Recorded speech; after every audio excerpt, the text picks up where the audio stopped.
오늘 우리에게 주신 하나님 말씀은 구약의 출애굽기 20장입니다. 출애굽기 20장 14절 말씀 한 절만 같이 찾겠습니다. 구약 성경 112면에 있는 출애굽기 20장 14절 말씀인데요. 우리 한 절 말씀을 같이 한 목소리로 읽겠습니다. 시작. 간음하지 말라. 한 번 더 읽겠습니다. 시작. 간음하지 말라. 아멘. 할렐루야. 오늘 이 밤에도 우리 하나님께서 저와 여러분을 만나 주실 줄 믿습니다. 우리 가까이 계신 분들과 이렇게 인사하겠습니다. 하나님이 함께 하십니다. 고백하겠습니다. 한 번 더 믿음으로 고백할 때 하나님이 이 밤에도 함께 하십니다. 고백하겠습니다. 하나님이 이 밤에도 우리와 함께 하십니다. 아멘이시죠? 우리 가운데 함께 하시고 또 말씀하시며 우리의 기도에 귀 기울여 주실 줄 믿습니다. 우리는 지난 2주 동안 제7계명을 함께 살펴왔습니다. 간음하지 말라는 명령을 살피면서 이 7번째 계명이 단순히 육체적인 부정을 금지하는 명령이 아니라 결혼과 가정을 거룩하게 지키기를 원하시는 하나님의 뜻이 이 가운데 담겨 있다는 것을 함께 살펴보았는데요. 그래서 여러분, 건강한 결혼과 건강한 가정이 무엇을 드러낸다고 했습니까? 하나님의 형상을 드러내는 것이죠. 그리고 하나님의 영광을 반영하는 그런 도구라고 우리가 말씀 가운데 확인해 보았습니다. 그래서 우리의 자녀들에게 두 부부가 어떻게 살아가는가, 함께 행복한 가정을 어떻게 꾸려가는가, 우리 자녀들에게 보여줄 뿐 아니라 세상 사람들에게도 그런 모습을 보여줌으로써 하나님의 형상을 드러내고 하나님께 영광이 되는 그런 가정이 건강하고 성경이 말하는 가정의 진짜 모습이다, 이런 것들을 우리가 생각해 보았었는데요. 그래서 결혼을 준비하는 우리 청년들에게 있어서 특별히 우리 청년들이 거룩함을 지키는 것이 얼마나 중요한지, 그렇죠? 하나님께서 세우신 창조의 질서 안에서 결혼과 가정을 준비하는 것이 얼마나 중요한 일인지를 우리가 함께 확인해 보았었는데요. 여러분, 그러니까 그저 성경의 명령이기 때문에 지키는 것이 아닙니다. 하나님이 요구하셨기 때문에 지키는 것만도 아닙니다. 왜 그렇게 명령하셨는가, 왜 이런 명령과 계명을 주셨는가를 생각해 보면서 과연 하나님의 뜻이 무엇인가를 우리가 돌아봐야 하는데, 여러분, 무엇 때문이었습니까? 왜 이런 명령을 주셨습니까? 제7계명 간음하지 말라는 계명 가운데 담겨있는 하나님의 마음, 우리를 향하신, 저와 여러분들을 향하신 하나님의 뜻이 무엇입니까? 우리의 삶이 행복하기를 원하시는 것이죠. 하나님이 세우신 창조의 질서 안에서 건강한 가정, 정말 깊이 연합하고 하나 되는 가정, 서로의 간에 신뢰가 있고 믿음이 있고 사랑이 있는, 헌신이 있는 그런 가정으로 우리 청년들이, 다음 세대가 가정을 준비하고 꿈꿔야 한다는 것을 함께 살피면서, 그래서 여러분, 혼전순결이었죠. 그렇죠? 결혼을 준비하면서 지금 청년의 때를 어떻게 살아가야 하는가, 우리 다음 세대가, 우리 자녀들이 어떻게 이 결혼을 준비해야 되는가를 함께 생각하는 말씀이 지난주까지 본문이었는데요. 사랑하는 여러분, 특별히 우리 청년들 혼전 순결을 지키면서 몸과 마음을 지키는 우리 청년들 되기를 축복합니다. 그래서 하나님이 기뻐하시고, 그리고 또 나 자신이 행복한 가정을 맛보는 그런 삶으로 나아갈 수 있기를 주님의 이름으로 축복합니다. 그럼 오늘 우리가 조금 더 살펴봐야 할 부분은, 그렇게 몸과 마음을 지키며 결혼에 꼴이 난 이후에, 가정이라는 것을 꾸린 이후에 어떻게 이 가정을 거룩하게 지켜갈 수 있겠는가 하는 것입니다. 혼전 순결도 쉽지 않습니다. 지금 이 시대를 살아가는 우리 청년들의 문화와 삶의 자리에 있어서 하나님께서 주신 이 성을 거룩하게 지키며 미래에 만날 배우자를 위해서 우리가 지켜간다는 것이 그렇게 만만치 않은 그런 시대입니다. 그러나 더 나아가서 혼중순결이죠. 이 결혼을 건강히 지켜가고 또 하나님 기뻐하시는 모습으로 세워가는 이 혼중순결도 만만치가 않은 문제입니다. 이 시대 가운데 우리가 함께 이 문제를 생각해 보면서 어떻게 하나님 앞에서 한 몸이 되어 서로를 사랑하고 섬기며 또 하나님 기뻐하시는 가정을 세워갈 것인가, 이 부분을 함께 생각해 봐야 하는데요. 여러분, 흔히 세상 사람들은 이 결혼을 어떻게 생각합니까? 세상은 결혼에 대해서 뭐라고 이야기합니까? 보통 결혼을 사랑의 완성이라고 이야기를 하죠. 저만 그렇게 생각하나요? 사랑의 완성이 결혼이다, 이렇게 세상 사람들을 이야기하지 않습니까? 서로 사랑하는 사람이 결혼이라는 중요한 결정을 통해서 하나로 완성되는 순간이 결혼이다 라고 그렇게 생각합니다. 그래서 마치 결혼이 모든 이 사랑의 완성물이고 또 목적지다 라고 세상 사람들은 생각하는데요. 그래서 우리가 드라마나 영화에서 보는 결혼이 어떤 모습입니까? 여러분 주로 보시는 드라마에서 결혼이 어떤 모습으로 그려집니까? 대부분 화려하고 이상적인 모습으로 드라마나 영화가 그려냅니다. 주인공들이 온갖 어려움을 극복하고 양가의 반대에도 불구하고 심지어는 출생의 비밀에도 불구하고 이 역경을 다 이겨내고서 그리고 결혼에 꼴이 나면서 행복하게 사는 장면으로 영화가 끝이 나죠. 드라마가 끝이 납니다. 그래서 마치 결혼이 모든 문제의 해결책이고 사랑의 결실이며 완전한 행복의 시작이다 라고 그렇게 사람들이 받아들이고 이해하도록 만드는데요. 하지만 여러분, 현실이 어떻습니까? 이미 결혼을 하셨고 가정을 꾸리고 살아가는 우리 장년 성도님들, 우리가 경험하는 결혼 생활이 어떤 모습입니까? 결혼이 행복의 목적지가 아닙니다. 계속되는 사랑이 필요하고요, 헌신이 필요한 것이 결혼입니다. 결혼만 하면 행복할 거라고 생각했는데 그렇지가 못한 거죠. 계속되는 어려움이 있습니다. 계속되는 고비가 있습니다. 이 모든 고비와 문제들을 이해와 용서로 계속해서 함께 이겨나가야 하는 것, 이게 결혼이라는 것이죠. 목적지가 아니라 사실은 출발점이 결혼입니다. 진짜 인생이 시작되고 진짜 삶이 시작되는 그 자리가 결혼 아니겠습니까? 그런데도 이런 사실을 깊이 생각하지 못하고 단순히 로맨틱한 감정이나 일시적인 행복에 의존해서 결혼을 결정하고 결혼 생활을 시작하면 어떤 일이 발생할까요? 금세 실망합니다. 금세 내가 그리던 핑크빛 이상이 무너집니다. 반드시 현실적인 문제가 그 안에 찾아오기 마련인데요. 그래서 이런 어려움과 갈등이 발생할 때 사람들이 어떻게 반응할까요? 실망하는 거예요. 쉽게 실망하는 거예요. 배우자와의 관계가 흔들립니다.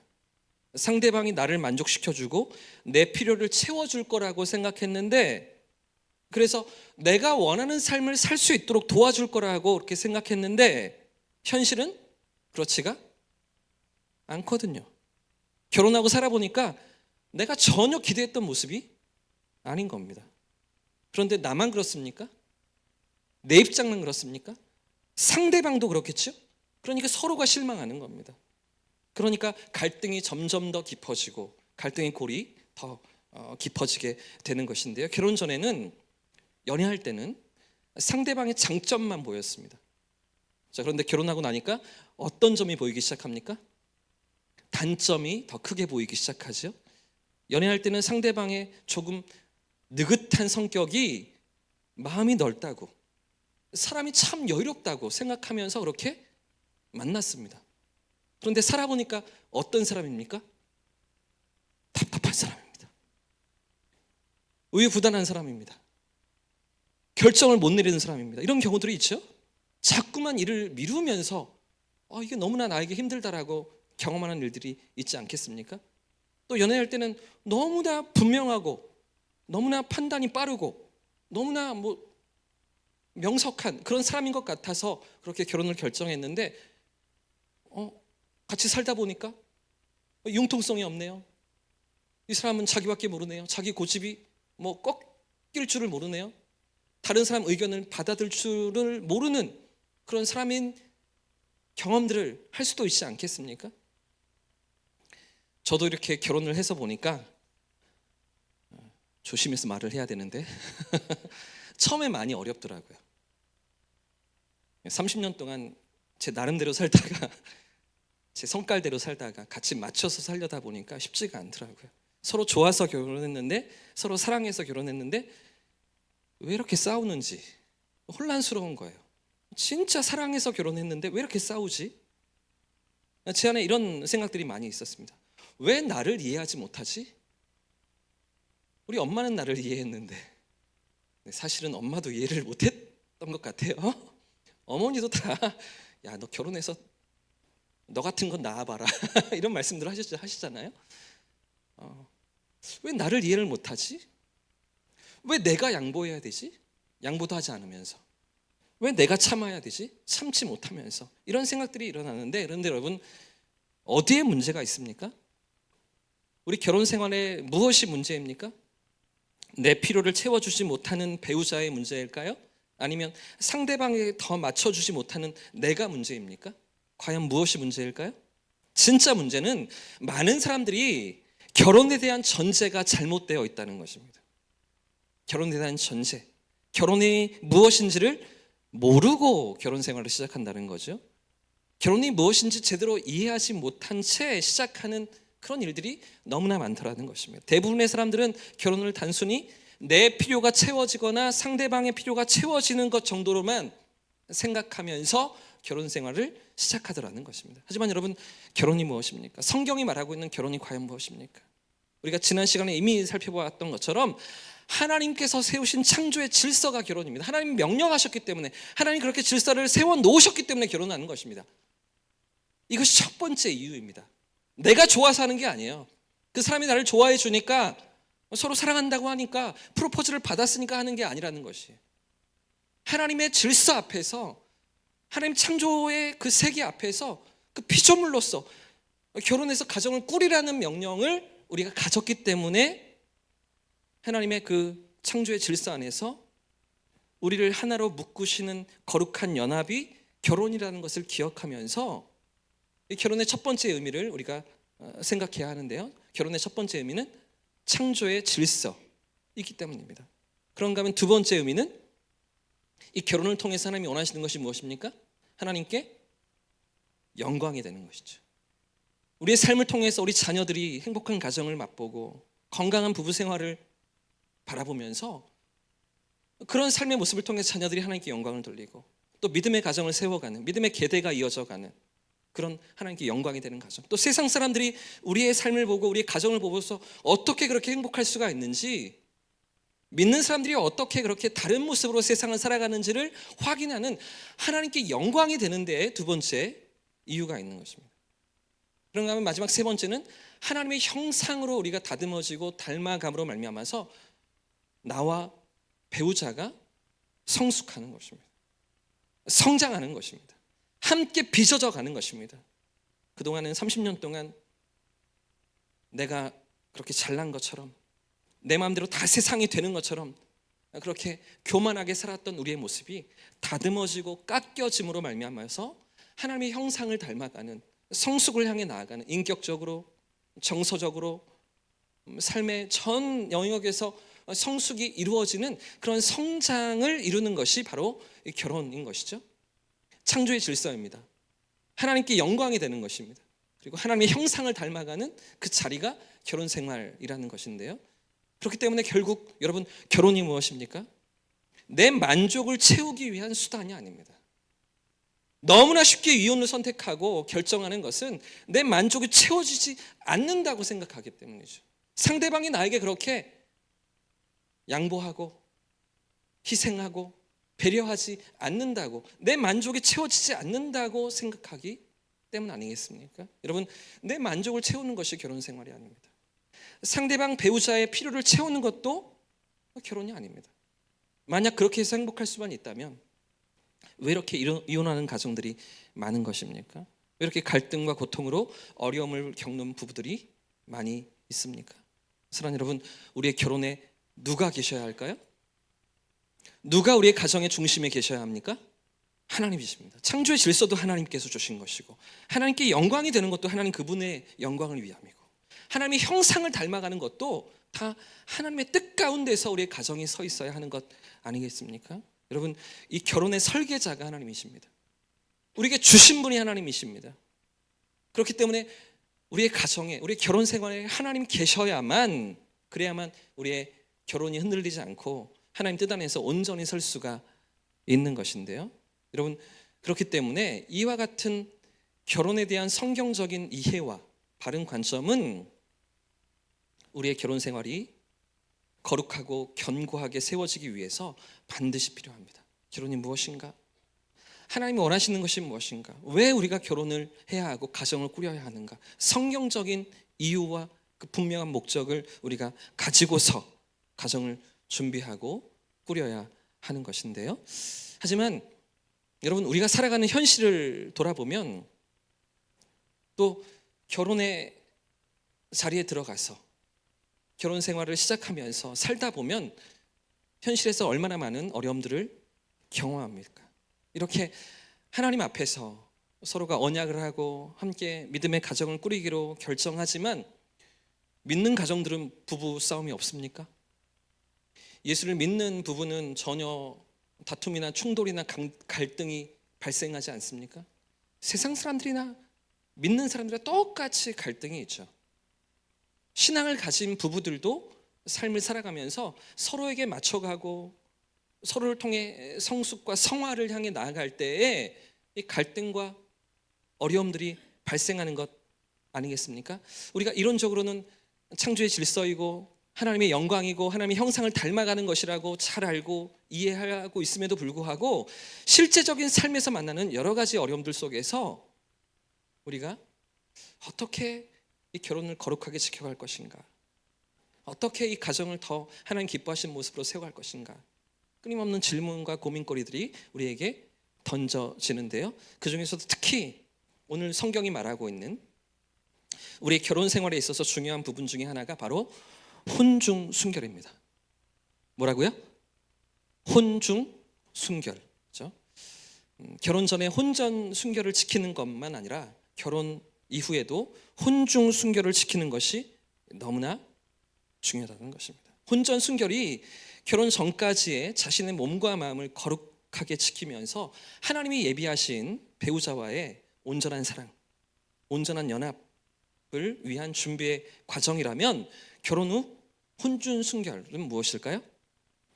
이제 부부가 하나님 앞에서 맺은 언약을 평생 이 한 사람만 사랑하겠습니다 라고 고백했고 언약했던 것을 신실하게 지켜 나아가는 과정입니다.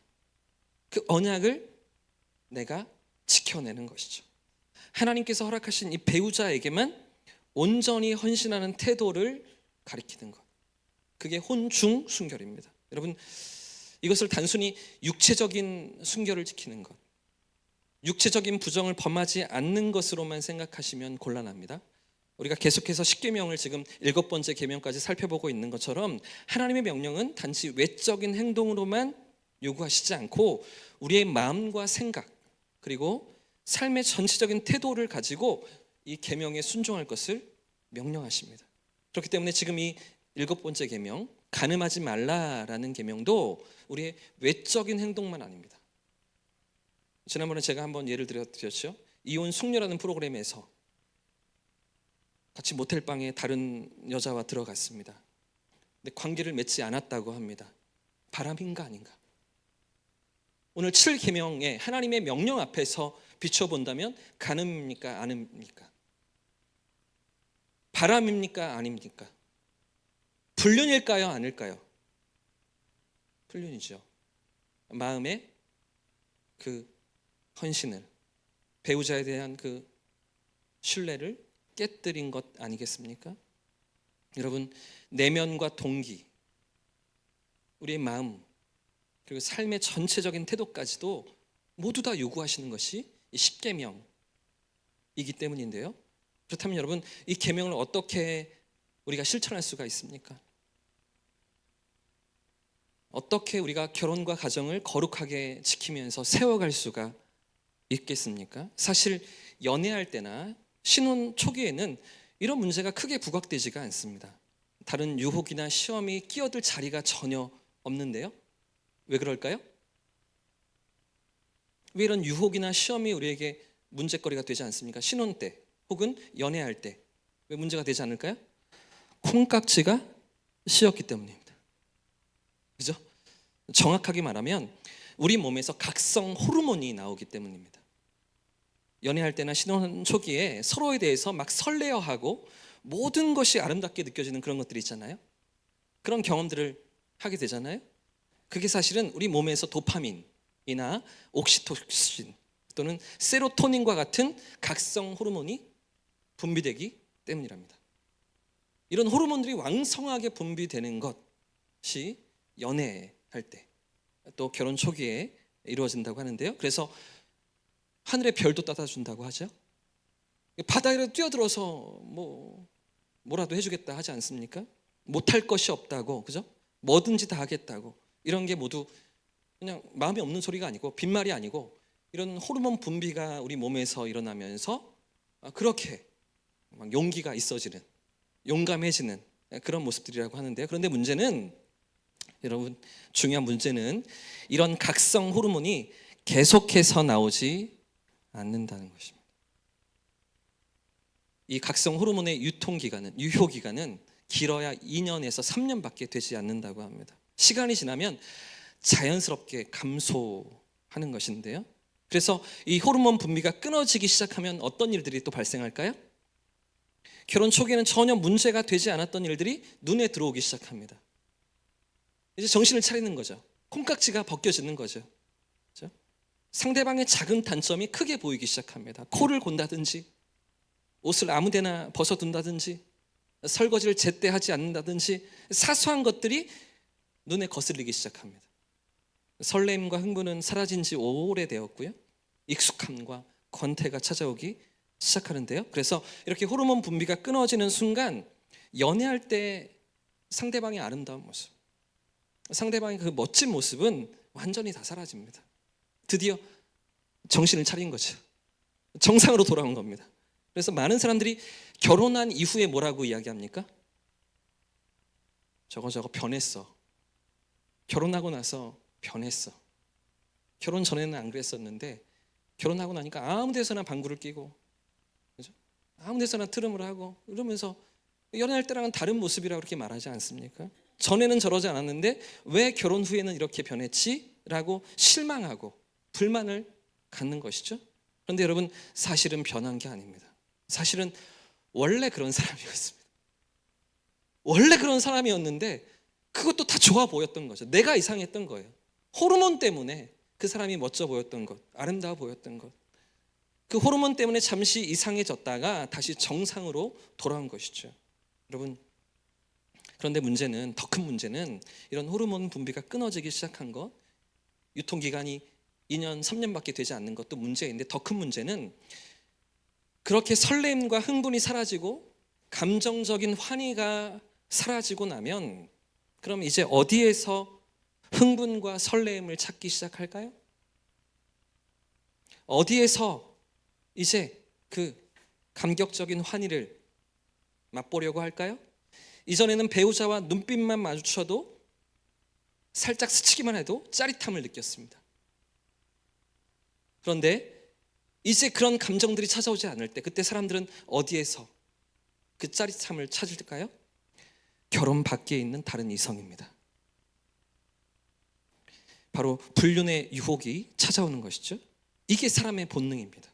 이미 배우자에게서는 더 이상 감정적인 자극을 느낄 수가 없습니다. 그래서 외부에서 새로운 자극을 찾으면서 더 짜릿하고 더 자극적인 무언가를 갈망하고 유혹에 쉽게 흔들리는 것인데요. 여러분, 우리 성도님들 이미 결혼 생활을 오랫동안 하셨고 이런 과정들을 지나오셨을 테지만 우리에게도 믿음의 길을 걸어가고 하나님의 백성으로 살아가고자 하는 우리의 삶에도 이런 유혹들이 찾아오지 않았습니까? 세상을 살아가면서 이런 유혹들이 우리에게도 엄습해 올 때가 있지 않으셨습니까?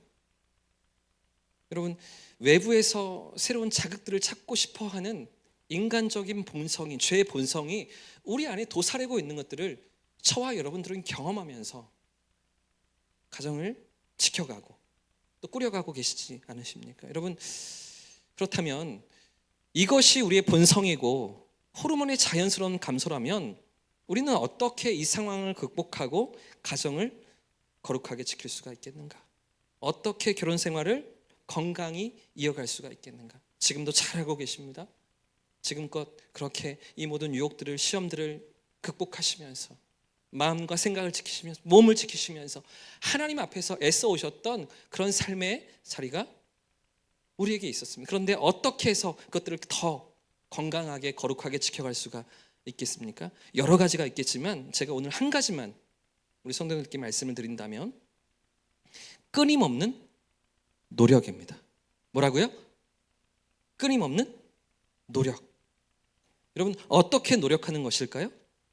상대방을 이해하고 배려하기 위해서 노력하는 것입니다. 충분히 대화하고요, 정서적으로 많이 교감하는 것인데요, 이미 신혼 시기가 오래전에 지났습니다. 그래서 호르몬 분비도 다 끊어졌습니다. 그렇기 때문에 서로가 더 사랑을 느끼기 위해서 함께 노력하고 끊임없이 노력해야 하는 것인데요, 과학적으로도 여러분, 우리가 상대방에게 노력을 기울일 때, 우리 배우자에게 노력을 기울일 때 다시 옥시토신이 왕성하게 분비가 된다고 합니다. 이 옥시토신은 유대감이나 신뢰를 증진시키는 호르몬인데요, 서로에게 우리가 노력하고 상대방에게 더 다가서려고 애쓸 때 이 옥시토신이 우리 몸에서 다시 분비되기 시작한다는 것이죠. 이미 결혼 생활을 오래 했던 부부도 서로에게 사랑을 또 배려를 실천할 때 이 호르몬이 다시 활성화된다는 것입니다. 예를 들어서 배우자와 따뜻한 포옹을 하는 것입니다. 또 손을 잡고서 산책하는 것입니다. 우리 경상도 분들은 이게 조금 어려우실지 모르겠어요. 근데 걸으시면서 손을 잡고 함께 산책을 하시는 거예요. 남들이 보건 말건 상대방을 아끼고 사랑으로 품어주면서 따뜻한 포옹을 실천하는 거죠. 아내가 좋아하는 작은 선물을 준비하거나 또는 남편이 좋아하는 맛있는 요리를 준비하는 것, 또는 서로의 눈을 바라보면서 사랑해요 라고, 고마워요 라고 표현하는 이런 표현들이 옥시토신을 분비를 활성화시키면서 신뢰와 유대감을 회복시킨다는 것입니다. 저는 우리 교회 가정들마다 이런 따뜻한 사랑과 서로를 향한 깊은 배려가 넘쳐나기를 원합니다.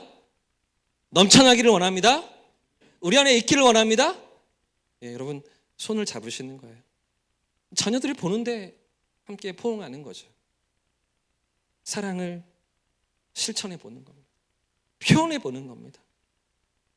조금 어색하지만 낯설지만 따뜻한 사랑으로 서로에게 다가가는 것, 이런 것이 다시 우리를 왕성한 호르몬이 분비되게 하고 다시 우리 안에 사랑이 싹트게 하는 그런 과정으로 이끌어 간다는 것인데요, 여러분, 실제로 자기 배우자와 건강한 사랑을 나누는 부부는 불륜에 빠지는 경우가 거의 없습니다. 배우자와의 관계가 만족스럽고 배우자와의 애착이 견고하기 때문입니다. 유혹이 찾아오지만, 시험이 찾아오지만 금세 정신 차릴 수 있습니다. 왜 내가 사랑하는 남편을 두고, 사랑하는 아내를 두고, 내 토끼 같은 자녀들을 두고서 이런 유혹에 넘어갈 수가 있겠는가, 정신을 차리는 거죠. 건강한 가정, 행복한 가정은 이런 유혹에서 얼마든지 쉽게 극복할 수 있습니다. 반면에 불륜에 빠지는 사람들의 대부분은 어떤 모습일까요? 배우자와의 관계가 좋지 않습니다. 불만족스럽습니다. 서로에 대한 애정이 약해져 있고 감정적 공백이 찾아와 있습니다. 소통의 부재가 있습니다. 그럴 때 그 틈으로 외부의 유혹이 찾아오는 것이죠. 여러분, 가정을 건강하게 지켜가는 것은 다른 데 있지 않습니다. 함께 더 많이 대화하고 더 많이 소통하고 더 많이 스킨십을 나눌 때 그 가운데 건강한 가정이 세워지는 것 아니겠습니까? 그래서 배우자와의 관계가 건강하게 유지되는 것, 그것이 너무나 중요합니다. 불륜의 유혹과 시험 앞에서 우리의 애착관계가 끈끈하다면 그 유혹이 우리의 관계 속에 틈탈 여지가 없는 것이죠. 여러분, 이제 말씀을 마무리하겠습니다. 여러분, 결혼은 단순히 시작과 끝이 아닙니다. 사랑의 끝도 아니고 여러분, 행복의 완성도 아닙니다. 하나님께서 허락하신 사명의 여정이 결혼입니다. 이 여정 속에서 우리는 끊임없이 배우자를 이해하고 배려하면서 서로 세워가고 서로가 성숙하는 그런 자리로 나아가게 되는 것인데요, 하나님께서 우리 가정을 향한 그분의 뜻은 단지 우리가 행복하게 사는 것, 그것만이 아닙니다. 하나님의 영광을 드러내는 거룩한 통로, 하나님의 형상을 닮아가는 거룩한 백성, 그런 모습으로 저와 여러분의 삶이, 우리 가정이 서기를 원하시는 것이죠. 사랑하는 여러분, 행복한 가정이 되시길 축복합니다. 행복한 가정의 부부 생활이 되시길 축복합니다.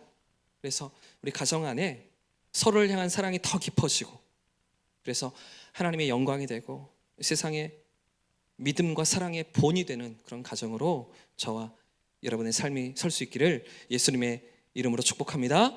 함께 찬양하고 기도하겠습니다. 함께 찬양할 때 이 찬양